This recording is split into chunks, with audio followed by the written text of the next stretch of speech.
Ignition sequence start. 3, 2, 1. Range is hot. Lock and load. It's time for the Gun Rack with your hosts, Joey and Drew.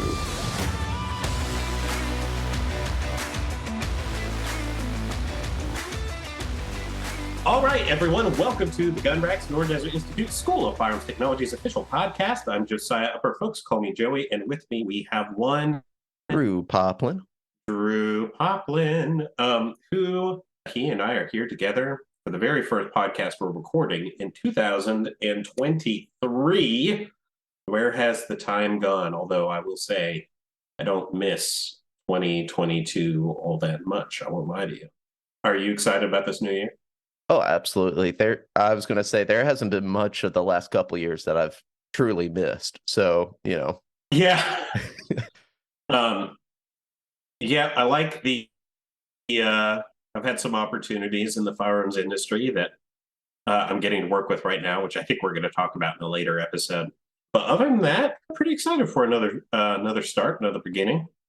And I'm ready to get into this guy right now. We're going to talk about a very, very popular topic. But before we do that, let's get into some shout outs. And by some, I mean one. And then we're going to get into some Drew's clues. So what did we get shout outs wise? All right. So, this is a very short and sweet one. This is from Cody Gin 8785 on YouTube. And I believe he just started his classes at SDI. So congratulations to you. And Cody Gin 8785 says, "Thank you, SDI, for the awesome podcast." Well, I'm glad someone thinks we're awesome. Heck yeah.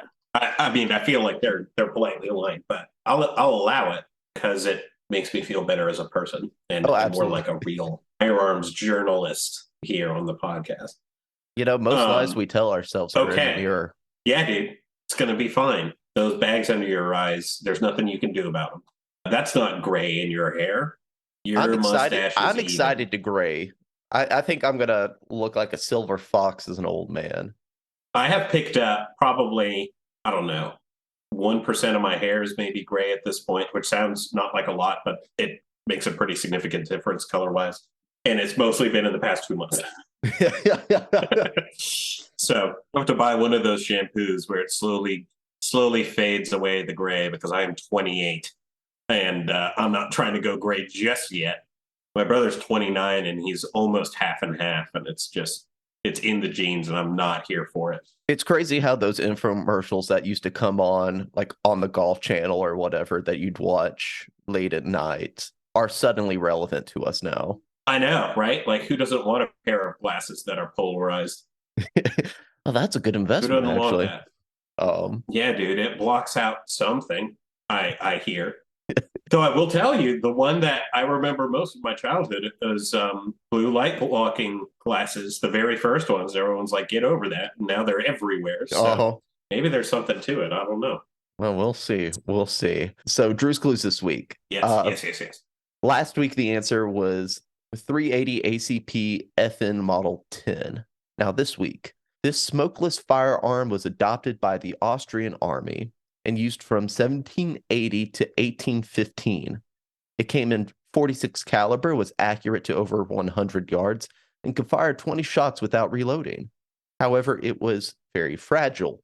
And as a bonus clue for you, one of its famous owners was Meriwether Lewis of Lewis and Clark fame. What firearm am I talking about? If you think you know, please feel free to leave a comment. When we put this up on YouTube, leave a YouTube comment. Or if you want to send us an email, send an email to marketing@sdi.edu. Just put Drew's clues in the subject head so we know what you're talking about. But yeah, if you think you know, send us an answer. And if you're right, we will send you some swag.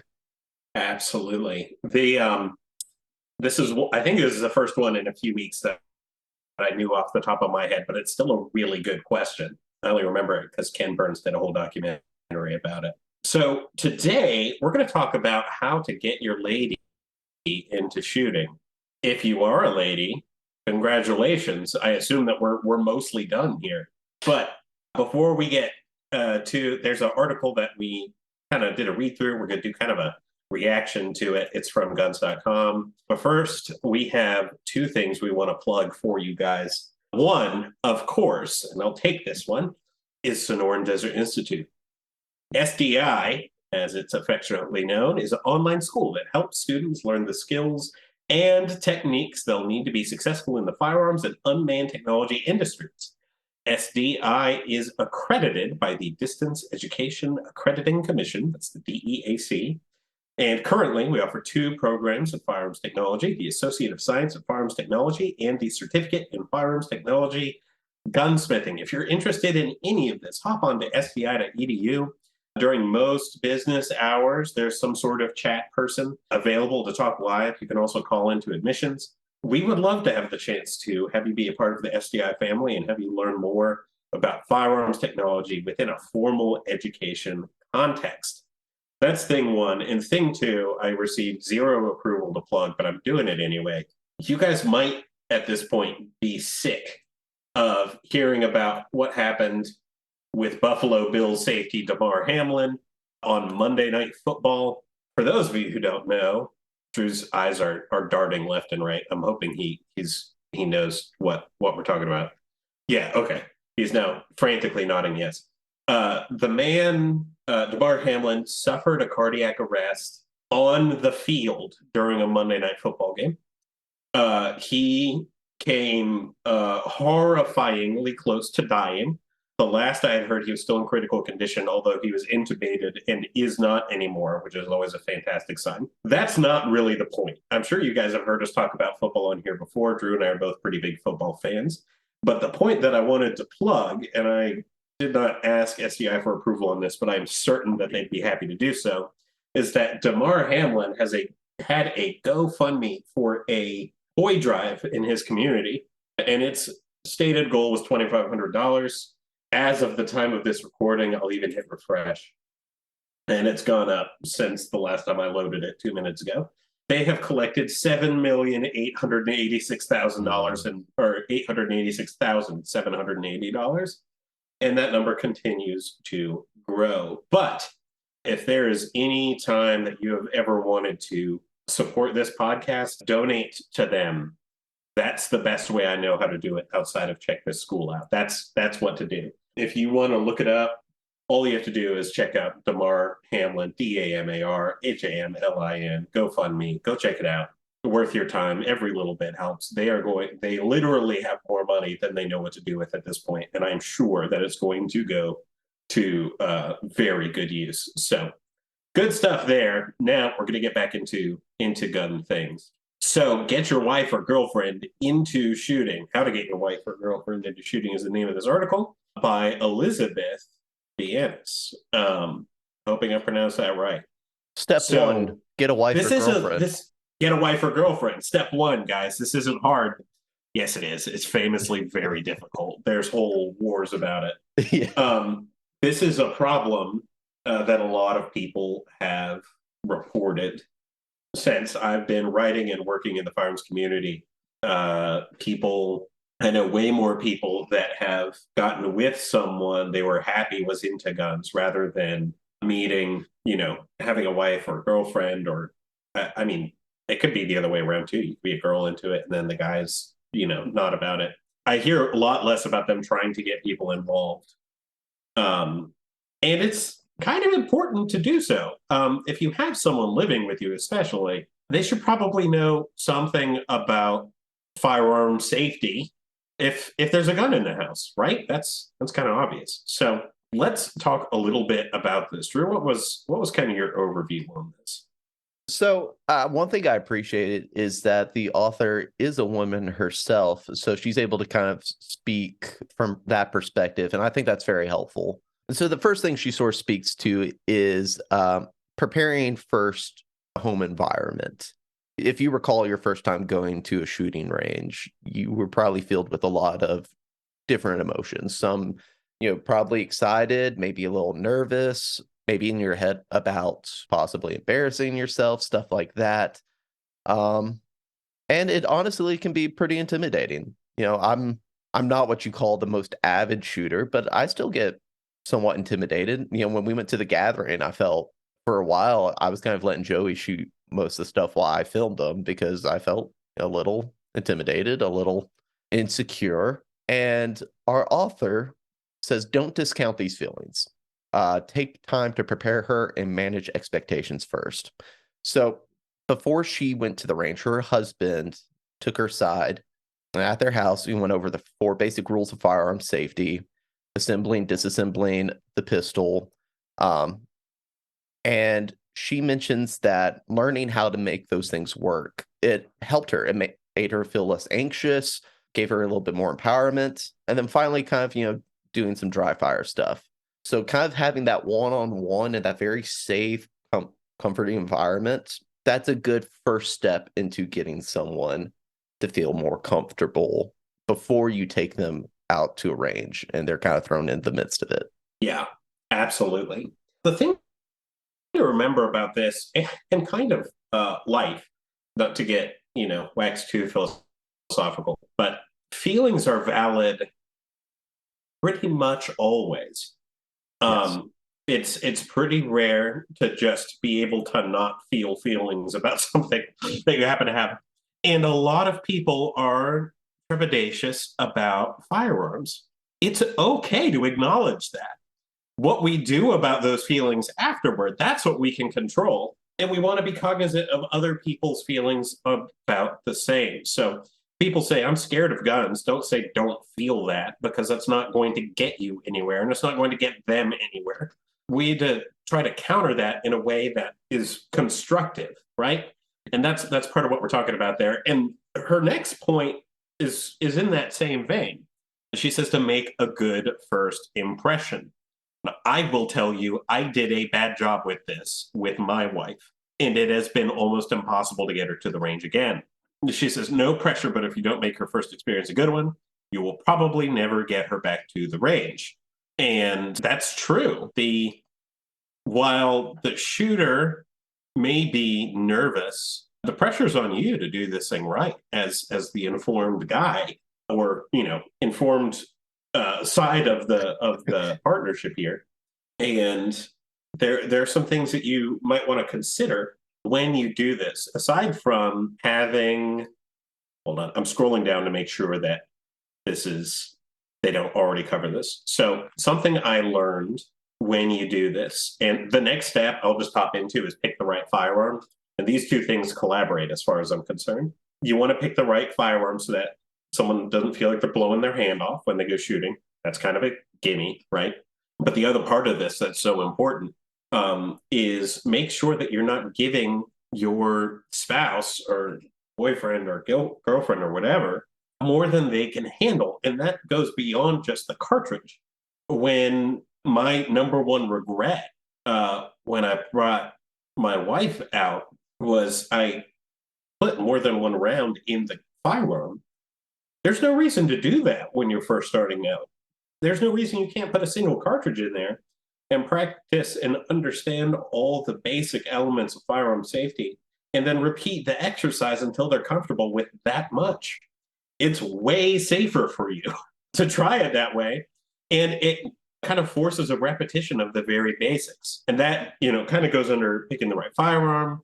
There's an inevitability to mistakes being made. Something will happen that will probably make either you or them nervous at some point. Could be recoil being more than anticipated. If you could start someone out on a 22, that's the way to go if you can. Not everyone has one. I don't have one. But there is a non-zero chance you get flagged at some point during the range day. I was, which is what created such a bad impression on my wife. The firearm safety rules get missed. I have been flagged by so many new shooters, I can't even tell you. There's no deeper understanding of life is short than when you're looking down the barrel of a Mosin Nagant. It's very 1944 of me, but It's true. Very scary.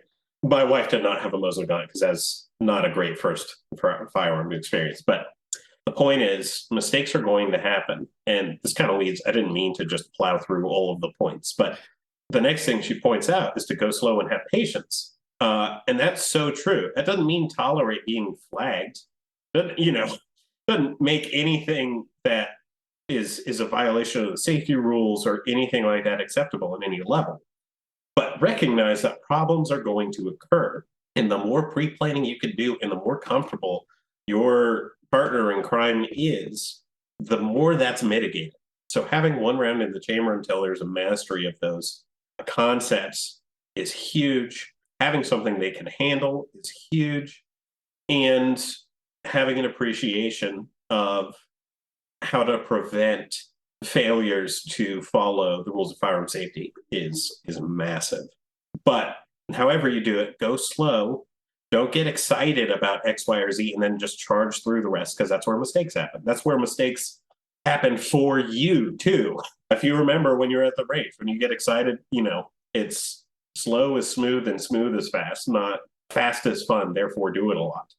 So a lot of important points there. Drew, do you want to take the next one? Sure.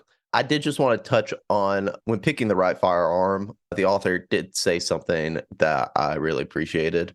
It's just in her first paragraph. I'm going to quote it. "We've all seen women shooting a pistol that aren't experienced enough to handle. Usually there's a man behind her laughing. If you're tempted to hand her your subcompact 45 ACP on her first range trip, don't. It's not funny and will likely turn her off from shooting." Don't be a jerk, guys. That's the truth. Yeah, Yeah. Don't be that tool that's like, women should have hammerless revolvers with a 1/18 of an inch barrel on it because they're just nearly impossible to shoot accurately. I mean, I love gun fails it. as much as the next guy. I'll watch them on YouTube. We practically have a gun fail segment built into this podcast with, Tales from the Range. Yeah, we kind of do. Yeah, but it is different when it is your loved one. And or when and that's those Tales from the Range aren't something we aspire to. It means we look back on in the future. And if you want your significant other to come back with you, that it's just not the way to go, dude. And also, there's an element of danger involved in handing someone anything that's beyond what they can handle. That's not just a gun thing. That's just life. So, be careful. Just have a tiny bit of thought involved. Yeah. So on to the next point she makes. And this one is basically, y'all be humble. If you take your partner to the range, they enjoy it initially. It might not be a bad idea after that, once they have that initial excitement, to get them some training, have an instructor work with them. Despite what all of us believe, we're not professionals, we're not experts. So it's not a bad idea. Get some training from a professional, get your partner even more comfortable shooting. And for me, this next point is a big one, especially in being successful for that first time. It's having fun. Yeah, dude. And 100%. Sure, it's hard to have fun when you have the barrel of a gun pointing at your face from the person you love maybe the most. So many downvotes on that. Yes. Yeah. But why do we go to the range? We go for training, sure. We go to practice. Oftentimes, we go to the range. We got into guns in the first place because they're fun. They are so much fun. Yeah. And that's what you're trying to convey to your partner. It's like, hey, I don't do this just to have something to do. I do this because I enjoy it and I want to share that with you. And so making that first experience, although you, again, want to make sure everyone is operating safely, making it fun, making it enjoyable, maybe make an event out of it. The author doesn't mention this, but hey, take her out to dinner afterwards. Do something nice, make it a little event. And then, Joey, do you want to take this final point? Yes, I do. This is an important one. Let her choose her own gun. Don't be the guy. We already foreshadowed it. I'll call out my dad because he never listens to this thing. He was talking about finding a firearm for my mom at one point, and he was talking about trying to get something easy to shoot. And he specifically said, get one of those Smith & Wesson bodyguard revolvers. And just don't, what you like is not going to be the same as what your partner likes. If you haven't figured that out by now, you're probably single, so none of this applies to you. The everyone has their own tastes, and no one should be purchasing a firearm until they have some sort of understanding of what that taste is anyway. People also have a preconception of what women should be shooting. It's weird. That doesn't make any sense. Gross. It's weird, and it's I mean, if you want to make say, okay, women as a general rule have smaller hands than their male counterparts. Like, okay, that there's some basis in reality there. That's fine. But women there's a whole sector of the market that's dedicated to decking out cheap firearms in pink camo and marketing them to women. Why? I mean, it's such a waste. Your job is to get your partner in the best possible position to succeed, and then let them succeed. Don't do that final step for them.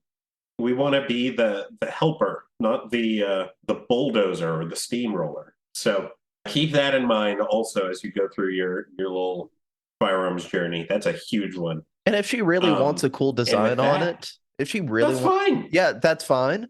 Go to our friends at Gunskins.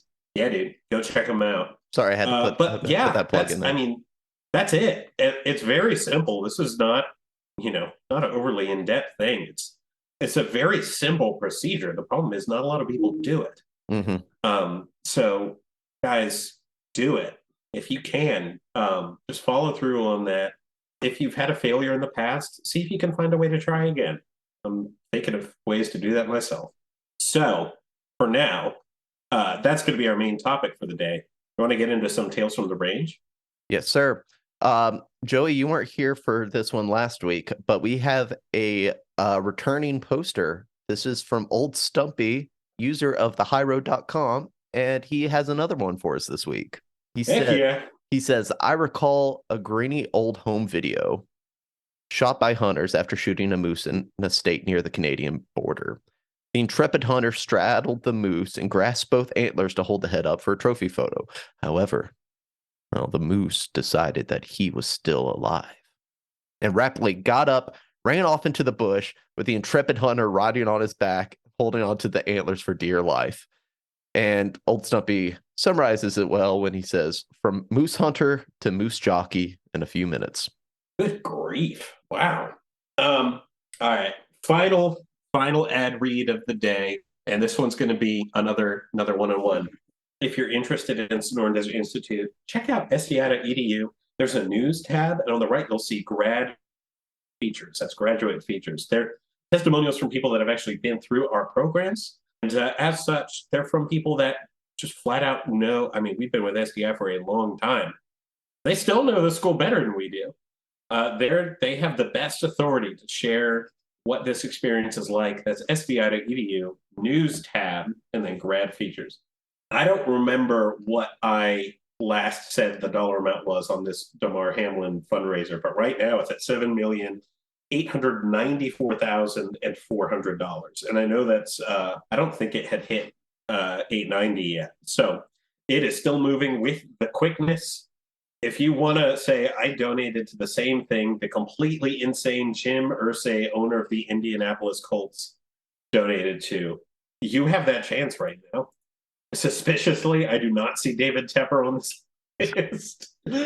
But he's too busy bringing concerts to Charlotte. He's bringing music. Yes, he's too. I didn't know what music was until David Tepper came to Charlotte. So he's a busy man. So, No, but seriously, it's a great cause. And Wink Martindale donated to them, which I think is hilarious. Guys, for now, that is the gun rack. Ladies and gentlemen, and spouses of said ladies and gentlemen, have fun out there. Get to the range soon before this warm snap wraps up. Who knows what the rest of January is going to be like. We'll see you at the range. Sonoran Desert Institute is an online school accredited by the DEAC. It is headquartered at 1555 West University Drive in Tempe, Arizona. For more information about how you can craft your firearms future, visit sdi.edu.